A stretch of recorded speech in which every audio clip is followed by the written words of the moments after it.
I was talking to my friend recently, and he said that if he could go back and relive school, then he'd do it. And I remember thinking, I don't know if I would. I didn't get bullied very badly. Like, you know how there's groups in school? There's like the bookworms, there's the chads flirting with the girls. I chilled with the people playing football. And I say chilled with because I don't know we were really friends, but I was good at football, so they picked me to be on their team. And I went to a pretty poor school, and sometimes no one would have a football, so we'd have nothing to do. And when the bell rung for break, I'd feel scared. The place you go to is called a playground, and I always found that funny because depending on what your life was like at school, it was actually terrifying. And I remember there was this one boy in particular who was like a typical nerd. And I was a nerd, but like he was like a stereotypical nerd, but he was nice. He was super nice, and just because he wasn't confident, he got picked on. He got picked on and bullied, and nobody said anything. And he'd tell the teachers and they'd just dismiss it. And I remember watching it happen and just feeling uncomfortable. Like, in my heart, I know I should say something and intervene, but when you're weak and scared like I was, if it's happening to someone else, you just should shut up and let it happen, because I guess you're worried that it's going to turn on you if you don't do that, which is a shit lesson, but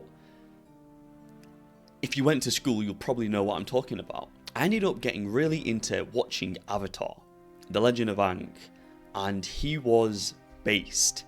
He was kind, powerful, and I looked up to him, which is weird, but I idolized him. I saw him as a hero. And I remember thinking, like, I want to be like him. And then school rolled around a few days later, and I had in my head, like, okay, you know, be like this person, you know, what would they do? And the bell rung, and I saw this particular kid, and whenever the bell rung, he'd look nervous, and he'd kind of float around and wait till everyone else has left, and I don't know where he went, to be honest. And I walked up to him and said, you know, do you want to come play football? And he sort of just nervously said, yeah. And he was quite bad. He was bad, but I remember seeing the nerves just slowly melt as he got more into it and kind of forgot that he was bullied, and it felt so good to be that change for him. I felt good, and then this meathead bully came over and started making fun of him, and he was just calling him bad and saying, why is he playing, and it was bad. Like, the kid started just agreeing with the bully. He just was sort of agreeing with the shit he was saying, and he was looking over to me for like help or reassurance. And I've been picked on, and I imagine you will have been picked on as well. And even if 5 people are laughing at you, if just one person gives you that humanity, it just restores your faith in humanity. It's all that's needed. And he's looking over at me with like desperation in his eyes, almost like, you know, wanting help, and I just turned my head away and acted like I didn't even invite him. You know, looking back, I'm still ashamed, even though this happened so long ago. I'm still ashamed of how I acted in that moment, and I should have felt ashamed at the time, but being truthful, I felt like I dodged a bullet. I felt like, oh, you know, it's good that I did a good thing, but ultimately, as soon as there was a chance of a consequence, you know, I can just ignore what's in my heart and just let him suffer. And learning that lesson marked a sad day in the rest of my life, honestly, which still lives with me today, which is that you should listen to your heart. But as soon as there's a chance of a consequence, or as soon as you feel fear, just block it out, snuff out those thoughts, and just act like it didn't happen. I didn't realize how that was demolishing my self-confidence. I didn't realize that your sense of confidence comes from being able to follow your heart no matter whether things turn out well or things don't turn out well. You do what's right, and that's how you can approach life confidently, because it doesn't matter what happens. You can trust yourself. And every single opportunity I had, I didn't listen to myself. And I was reinforcing again and again that I can't trust myself. My heart doesn't have the right things, and I need to ignore it to survive. And I still didn't learn my lesson. And then another situation happened. This was 3-4 years after this, and I was with a friend. I was with a friend who I liked, but the rest of the group didn't really like him.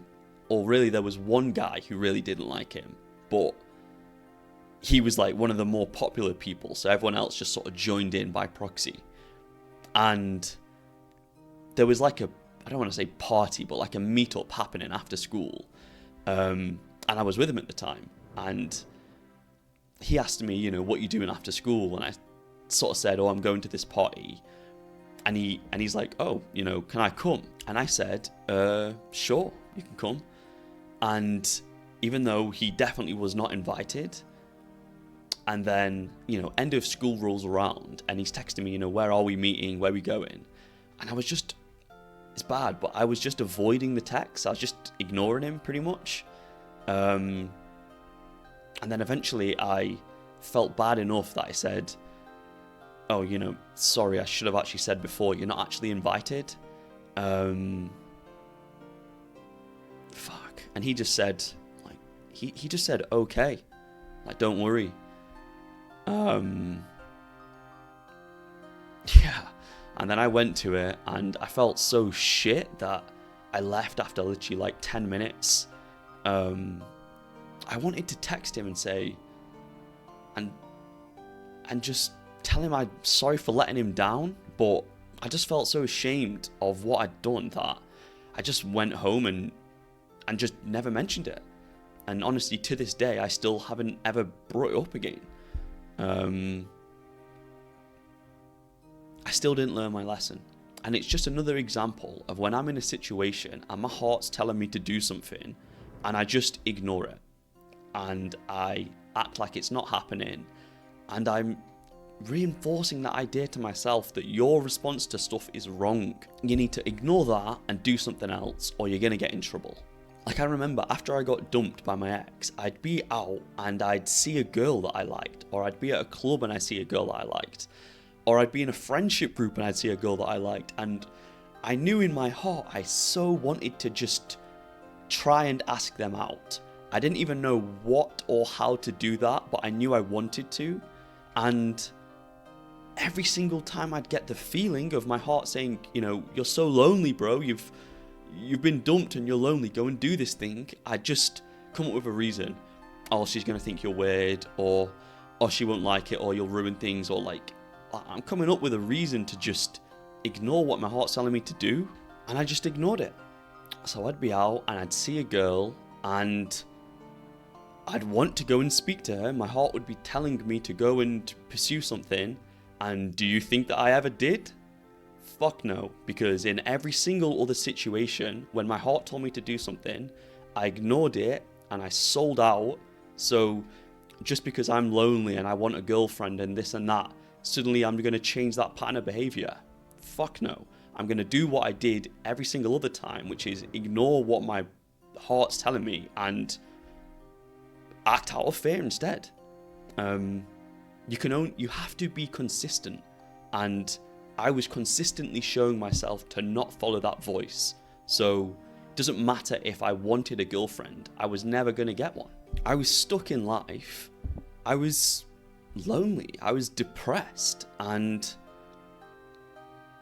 I don't even know if I was depressed actually, or if I was, I deserved it. And I don't mean to belittle mental health problems because they're real, but I don't know it counts as depression if your life is shit. The way I understand depression is that if everything's going for you, if you have a loving relationship, if you're eating clean, if you're pursuing something you care about, and you still feel like shit, then you're depressed. But my life was shit. I was constantly ignoring myself. I was alone. I stayed in, like, probably for like 30 days straight. I never left. So I deserved to be depressed. It was normal. There's no way for a healthy brain to be happy in that situation. I wanted to start building self-confidence, but I didn't know how to do that. I was depressed, and I'd had enough of it. And I started making changes. And eventually I just realized that the next time I'm in a situation when my heart's telling me to do something, I can't keep hiding. I have to just act on it, no matter the consequence, or I'm going to be stuck like this forever. And there was another situation that happened a couple of months ago with a new friend, and we were in a group, and the people in the group who I didn't know as well were making fun of him for being fat, and they were really ripping into him. They were just ripping into him, and honestly being bullies. You know, bullies don't stop when you leave school. If you're an adult, you'll know that it carries on all the way throughout life. And they were being mean to him, and I kind of had that same feeling, like, you know, these people are punching down here. I should probably say something, but like, it's awkward. And then I just got remembered of, like, I have to be a different person. I can't be the same old kid that used to feel that fear and ignore what his heart was saying. So I stood up for him, and I took his side, and I told the people, chill the fuck out, man. Like, and I was saying, fuck these guys, they're just haters. Keep doing what you're doing.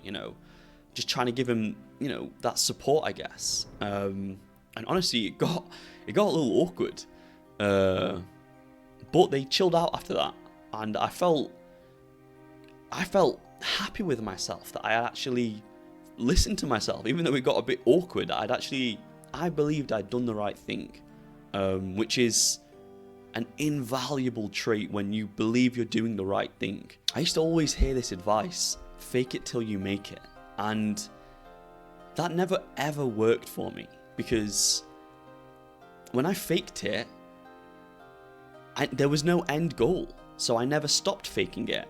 And then I took a look around at myself, or, I'd look at myself in the mirror and be like, and I truly believe, like, if these people around you truly knew what you were like, if they saw your ugly moments, if they saw your dark moments, they wouldn't like you. So the thing they like is not me. So how the fuck am I supposed to have self-confidence when the success I've got is for someone that isn't even me? I was the only person that knew me. And what do you think I did? I isolated. And something bad happens when you start to isolate, is that it starts to become a habit. And then it starts to become familiar. And then you start to like it. It becomes your friend. And it's your safe place. And when isolation is your safe place, you will get depressed. And I got depressed. I had to start changing my mindset and how I'm approaching building confidence, because that fake it till you make it way was not working. So when I'm in a situation that's a little awkward like that, I have to speak up and say something. And if people there go, oh, come on, mate, we were only having a laugh, or we're only joking, then fuck it, I got it wrong. If I say something and people think it's weird, or if they think it's weird, then fuck it, I'm a weirdo. If I see a girl that I like and I want to ask her out on a date, or someone in a friendship group, and then people go, oh, you're a weirdo for doing this, then I'm a weirdo. And if I'm on that date with the girl and I say something that, I want to ask her, and she no longer likes me, or if I tell her the truth about something about my life, about being a fuck up, or being nervous, or lonely, and that turns her off, then fuck it, she was never going to like me anyway. And I kind of started reframing acting like just being truthful, and accepting the consequences of that. Because if you can't accept the consequences of that, then you will never be confident. because eventually life's going to hit you with a situation that's going to be foreign to you. It's going to hit you hard. Something bad's going to happen. And if you can't trust to act, if you can't trust what's in your heart, then you are fucked, because you're going to not know how to act. And the people around you are going to see that as well, which is the ironic thing. The more I started to trust that inner voice and not ignore it, the more confident I felt. Because whenever I was in an uncomfortable, unfamiliar situation, I just said what the truth was. I said what was in my heart, even if it was weird. But at least I can, that was the best I had. And if there's consequences of that, then I can live with that. And it's changed the way I feel about myself. And I can start to be proud about the ways that I'm acting, which I never had that before. I hope the fake it till you make it advice works for you, and it just gives you exactly what you want. But if it doesn't, then I'm sharing this because I hope you can learn from my mistake, which is to ditch that fucking advice and just be yourself. I know it's cliche advice, but that really is the best you've got. I'm not saying don't work on yourself and don't, put yourself in unfamiliar situations to try and improve your confidence or go to the gym and work out. But when you're in that uncomfortable situation and your heart's telling you to do something or say something, just say it and accept the consequences. And know that when you can do that, that's what confidence is. Saying what's in your heart and being able to accept the consequences. Yeah, thanks.